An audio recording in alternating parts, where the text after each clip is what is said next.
नमस्कार, मैं Ravish Kumar. Saudi Arab और पाकिस्तान के बीच रक्षा समझौता हुआ है कि अगर सऊदी अरब पर हमला हुआ तो पाकिस्तान अपने ऊपर हमला मानेगा और पाकिस्तान पर हमला होगा तो सऊदी अपने ऊपर हमला मानेगा। इस रक्षा समझौते को लेकर भारत में खूब बहस हो रही है कि उस पर क्या असर पड़ेगा।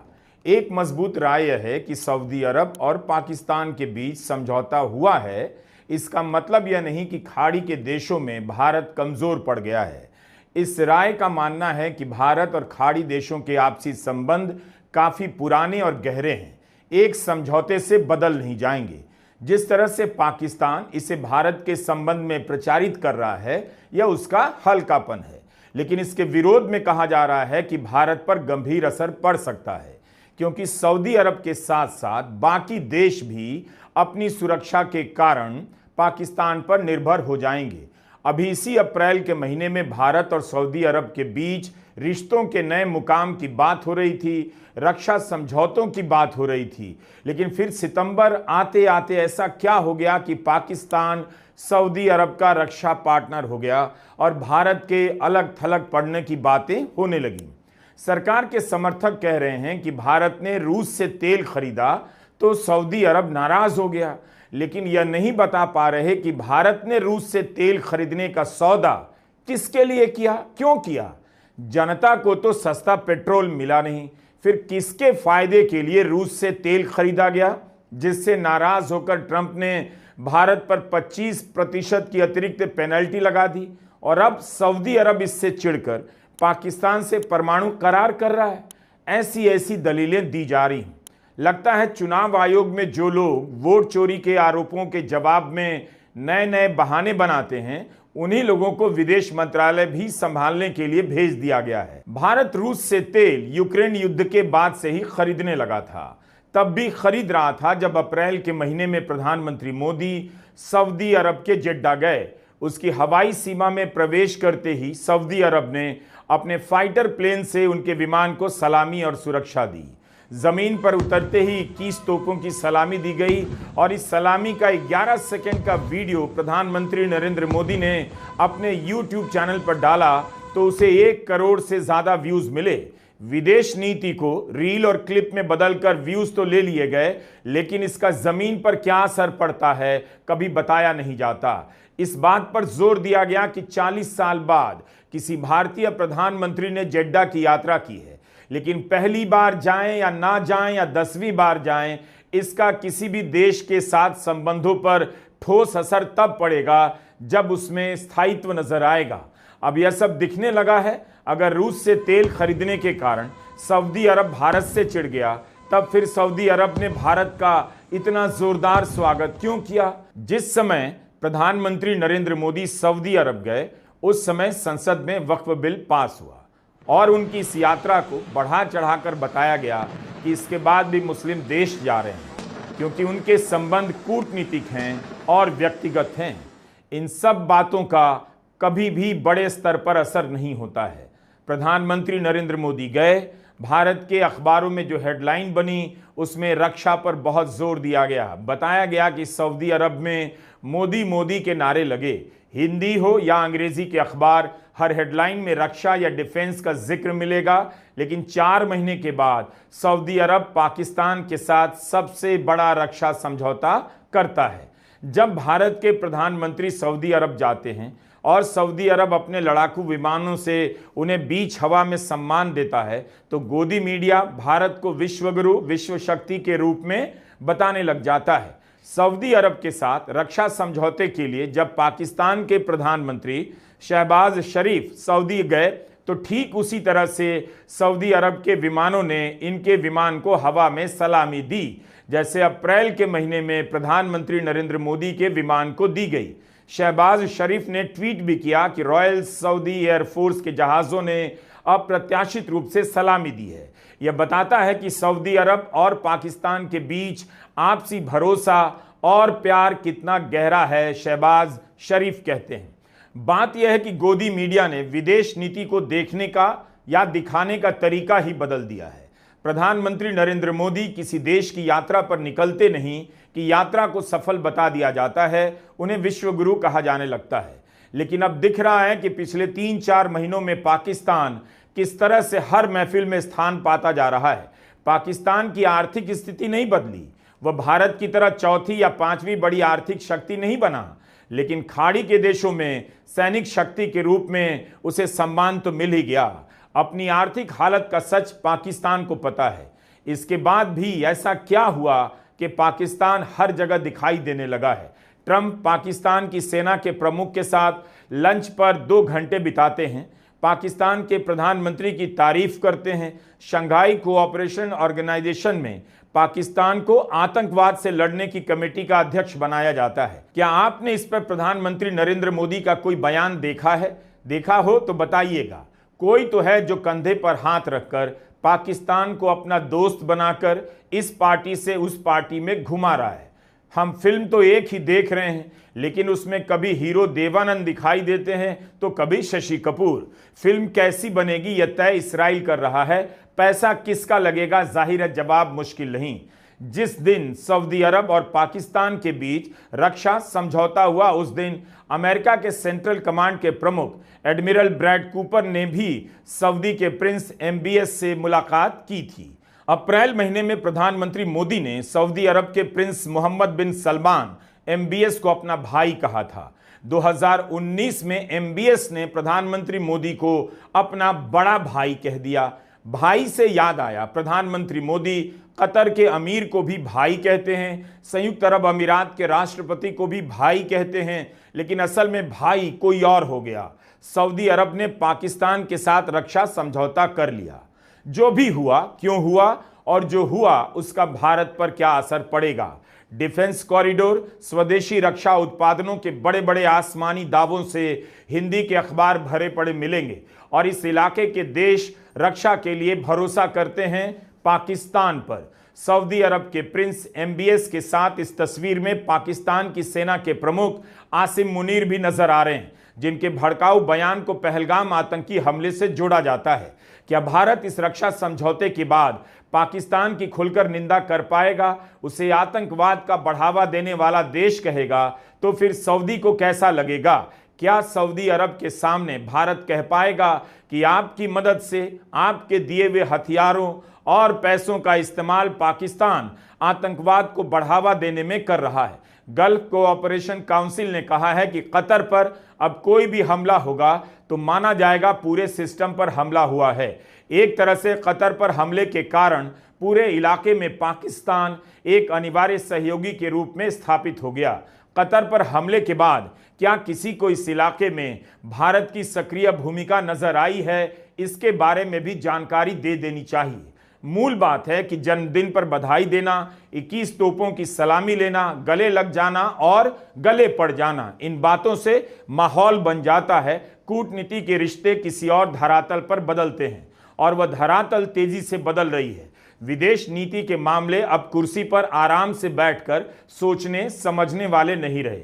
दुनिया इस रफ्तार से बदल रही है कि कब कौन किस बस में सवार हो जाता है पता नहीं चलता और लंदन जाने वाली बस पहुंच जाती है बरेली। भारत में इस रक्षा समझौते को भारत की नजर से देखा जा रहा है, लेकिन अंतर्राष्ट्रीय हेडलाइन पर भी नजर डालिए। CNN की हेडलाइन है, सऊदी और पाकिस्तान के बीच रक्षा समझौता, सुरक्षा की गारंटी को लेकर अरब देशों का अमेरिका पर भरोसा हुआ कमजोर। फाइनेंशियल टाइम्स ने तो खुलकर लिखा है, पेट्रो डॉलर और इस्लामिक बम एक साथ आए। बताया है कि कैसे सऊदी अरब और पाकिस्तान के बीच समझौता हुआ। वॉशिंगटन पोस्ट ने लिखा है, सऊदी अरब ने परमाणु शक्ति पाकिस्तान से रक्षा समझौता किया।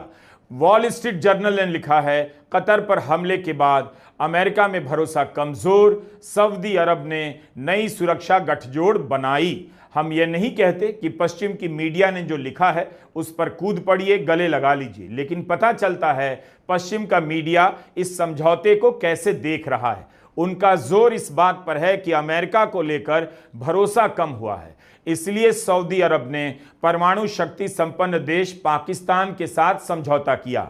इसके जवाब में यह भी कहा जा रहा है कि इस्राइल और सऊदी अरब के बीच युद्ध तो हुआ नहीं, पाकिस्तान इस्राइल को आगे कर इस डील को बड़ा बना रहा है, अपना नंबर बढ़ा रहा है। लेकिन यह समझौता कतर पर इसराइल के हमले के बाद हुआ है, इसे आप अनदेखा नहीं कर सकते। इसराइल के हमले के बाद Bahrain, Kuwait, Oman, Qatar, Saudi Arab और संयुक्त अरब अमीरात ने दोहा में एक आपातकालीन सुरक्षा बैठक की, जिसके बाद घोषणा की गई कि एक साझा सुरक्षा तंत्र बनाएंगे।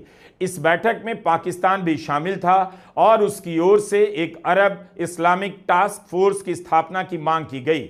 इस बैठक के मात्र एक हफ्ते के भीतर सऊदी अरब और पाकिस्तान ने अपने समझौते की घोषणा की है। ऐसा नहीं कह सकते कि भारत की प्राथमिकता बदल गई है, लेकिन जिस समय पाकिस्तान सऊदी अरब के साथ रक्षा समझौता कर रहा है, उसी समय भारत पाकिस्तान के साथ क्रिकेट मैच खेल रहा है। लेकिन क्यों खेल रहा है, इसके लिए कोई ढंग की दलील नहीं मिल पा रही। जिस पाकिस्तान से भारत बात नहीं करता, उसके साथ दुबई में मैच खेल रहा है, और जिस सऊदी अरब से भारत की दोस्ती अच्छी रही है, उसके साथ पाकिस्तान आपसी रक्षा समझौता करता है।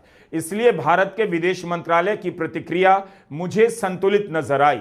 संतुलित इसलिए क्योंकि इस बयान में कुछ भी नहीं है। इतना ही कहा गया है कि अध्ययन कर रहे हैं, तो हमें लगा इन्हें डिस्टर्ब नहीं करना चाहिए। इनका अध्ययन कब पूरा होगा, यही जानते हैं। जिस दिन प्रधानमंत्री का जन्मदिन था और दुनिया के तमाम नेताओं से उनके लिए बधाई मंगवाई जा रही थी या खुद से चलकर आ रही थी, उसी दिन देर रात ये समझौता हुआ है। प्रधानमंत्री ग्लोबल नेताओं के गले लगते हैं, उस लिहाज से भी इस तस्वीर को देखिए और काफी कुछ समझिए। क्या भारत मध्य पूर्व के देशों में अलग थलग पड़ रहा है? इस निष्कर्ष पर पहुंचने की जल्दबाजी मत कीजिए। उन देशों के लिए भी आसान नहीं भारत को नजरअंदाज कर देना। उनका भी बहुत कुछ भारत पर निर्भर करता है और वहां काम करने वाले लाखों भारतीय उनके लिए पूंजी हैं। इसकी बात जरूर होनी चाहिए कि प्रधानमंत्री मोदी ने 11 साल के दौरान इस इलाके में जो निवेश किया, क्या उसका तरीका सही था या केवल गाजे बाजे के साथ तमाशा दिखाना था ताकि विदेश यात्रा का रील और क्लिप बनकर गांव में वायरल हो जाए। इन पुरस्कारों का कूटनीति में कोई रोल होता है या नहीं, इसकी जानकारी मुझे नहीं, लेकिन इसकी है कि पुरस्कार ग्रहण करने के बाद अलमारी में रखते ही भुला दिया जाता है। सऊदी अरब ने अपना सर्वोच्च पुरस्कार ऑर्डर ऑफ किंग अब्दुल अजीज अल सऊद प्रधानमंत्री मोदी को दिया। सऊदी अरब के अलावा बहरीन, कुवैत, संयुक्त अरब अमीरात, साइप्रस, इजिप्ट ने भी प्रधानमंत्री मोदी को पुरस्कृत किया है। बीजेपी के प्रवक्ता इस बात को बढ़ा चढ़ाकर पेश करते हैं कि दुनिया के कई देशों में प्रधानमंत्री मोदी को पुरस्कार दिया गया है।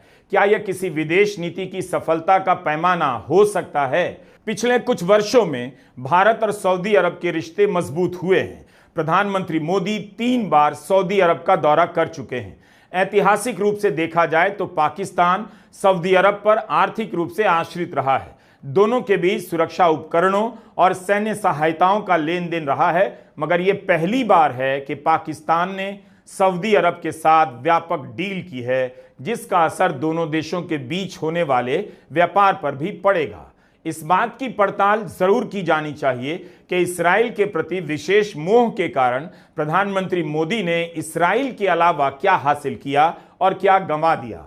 ईरान पर जब इसराइल ने हमला किया, तब याद दिलाना पड़ा कि ईरान ने भारत की मदद की है, लेकिन भारत ने केवल खाना पूर्ति की। दोहा पर हमले की भारत ने निंदा की है, लेकिन इससे खाड़ी के देशों में क्या भरोसा बना? क्या इन सब कारणों से अब खाड़ी के देश भारत को उसी संदेह की नजर से देखते हैं जिस संदेह की नजर से शायद अमेरिका को देखने लगे हैं? पाकिस्तान ने इसराइल के खिलाफ बार बार अपना पक्ष साफ किया है, खुलकर स्टैंड लिया है, लेकिन वह आगे क्या करेगा इस पर निर्भर करेगा कि अमेरिका उसे क्या करने देता है। अमेरिका कभी भी इसराइल को कमजोर होने नहीं देगा। वह इसराइल के हर अपराध के बाद भी उसी का साथ देगा। खाड़ी के देशों को यह बात पहले से पता है, आगे भी मालूम रहनी चाहिए। गजा को लेकर खाड़ी के देशों ने खाना पूर्ति की, उन्होंने कोई दबाव नहीं बनाया, दुनिया जानती है। लेकिन जैसे ही इसराइल ने कतर पर हमला किया, उनके भीतर डर पैदा हो गया कि इसराइल और भी बड़े कदम उठा सकता है और अमेरिका मदद नहीं करेगा। कतर पर इसराइल के हमले ने खाड़ी के देशों की आपसी राजनीति भी बदल दी है। दोहा के हमले के बाद हुई आपातकालीन बैठक को लेकर यह कहा गया कि इसमें केवल निंदा की गई, बयान जारी हुए, इसराइल के खिलाफ कोई ठोस कदम नहीं उठाया गया। फिर भी खाड़ी के देशों के सहयोग की तुलना नेटो से की जाने लगी है। पाकिस्तान के पास परमाणु शक्ति होने से इस्राइल को कुछ भी फर्क नहीं पड़ता है। क्या पाकिस्तान इस्राइल का मुकाबला कर लेगा? अभी हंसने का समय नहीं। सऊदी अरब को भी पता है इस्राइल जब हमला करेगा दुनिया सऊदी अरब या पाकिस्तान के साथ खड़ी नहीं होगी। आप इसे ऐसे भी देख सकते हैं, ऑपरेशन सिंदूर के समय चीन पाकिस्तान की मदद करता है। चीन सऊदी अरब से तेल का सबसे बड़ा खरीदार है और सऊदी का पाकिस्तान के साथ रक्षा समझौता है। भारत की जिन दो मुल्कों के साथ दुश्मनी है उसके साथ सऊदी अरब की दोस्ती अच्छी चल रही है। पत्रकार सुशांत सिंह ने लिखा है कि पिछले 11 वर्षों में भारत सरकार की पाकिस्तान को अलग थलग करने की नीति 2025 में कमजोर पड़ती दिखाई दे रही है। पहले उसे चीन का सहयोग मिला, फिर अमेरिका से उसके रिश्तों में सुधार देखा गया, अब सऊदी अरब के साथ रक्षा सौदा साइन कर लिया है। यह भारत के लिए अच्छी खबर नहीं हो सकती। पाकिस्तान पर हमला होगा तो सऊदी अरब अपने ऊपर मानेगा और सऊदी अरब पर हमला होगा तो पाकिस्तान अपने ऊपर मानेगा और एक दूसरे की रक्षा दोनों देश करेंगे। इससे क्या होगा कि जब भी भारत और पाकिस्तान के बीच टकराव होगा दोनों देशों के बीच एक और देश आ जाएगा। भारत को पाकिस्तान के साथ साथ सऊदी अरब से भी डील करनी पड़ेगी। एक तर्क यह भी दिया जा रहा है कि पाकिस्तान की सेना यमन की सीमा पर तैनात की जाएगी, लेकिन ऐसा कहने वाले यह दिखाना नहीं चाहते कि समझौता केवल यमन की सीमा को लेकर नहीं हुआ है। पहलगाम हमले के वक्त सऊदी अरब ने आतंकी हमले और हिंसा की निंदा की थी, भारत के साथ सहानुभूति जताई, लेकिन पाकिस्तान का नाम लेकर कुछ भी नहीं कहा। इतनी अच्छी दोस्ती थी तो मई के महीने में भारत सरकार अपने सांसदों के दल को सऊदी अरब क्यों भेजती है? क्या सऊदी अरब को नहीं पता कि भारत क्या है, पाकिस्तान क्या है? इन सांसदों के वहां जाने से क्या मिल गया? इस रक्षा समझौते को लेकर एक दलील यह भी दी जा रही है कि सऊदी अरब और पाकिस्तान इसलिए नज़दीक आए हैं क्योंकि ईरान सऊदी के लिए खतरा है। इस्राइल ने जब ईरान पर हमला किया तब एक वीडियो वायरल हुआ था। इसमें ईरान के एक सैनिक अधिकारी कह रहे थे कि अगर इस्राइल ईरान पर परमाणु हमला करेगा तो पाकिस्तान भी इस्राइल पर परमाणु हमला कर देगा। इस वीडियो के वायरल होने पर पाकिस्तान के विदेश मंत्री इसहाक डार का बयान आया और कहा कि वीडियो में जो दावा किया जा रहा है वह भ्रामक है। पाकिस्तान ने कभी ऐसा नहीं कहा। हमारी घोषित नीति है कि परमाणु हथियार आत्मरक्षा के लिए हैं, इस इलाके में शांति कायम करने के लिए। तो क्या पाकिस्तान अपना न्यूक्लियर डॉक्ट्रिन बदल रहा है? मई के महीने में जब ट्रंप सऊदी अरब गए थे तब यह चर्चा चली कि सऊदी अरब अमेरिका के साथ सुरक्षा समझौता करना चाहता है। 2024 में भी दोनों देशों के बीच सुरक्षा और व्यापार समझौता होने वाला था, मगर किन्हीं कारणों से नहीं हुआ। परमाणु सुरक्षा की गारंटी पाकिस्तान किसी और देश को कैसे दे सकता है? और परमाणु हथियार के कारण ईरान पर प्रतिबंध लगाने वाला अमेरिका चुप कैसे रह सकता है? ट्रंप ने सोशल मीडिया प्लेटफॉर्म ट्रुथ पर प्रधानमंत्री मोदी को अपना दोस्त लिखा। लिखने के थोड़े समय में जवाब आ गया। लगा जैसे प्रधानमंत्री मोदी इंतजार में बैठे हों कि विश आ जाए तो झट से लाइक मार दें। लेकिन अमेरिका ने भारत के खिलाफ फिर से एक्शन ले लिया है। ईरान के चाबहार बंदरगाह से ऑपरेट करने पर प्रतिबंध लगा दिया।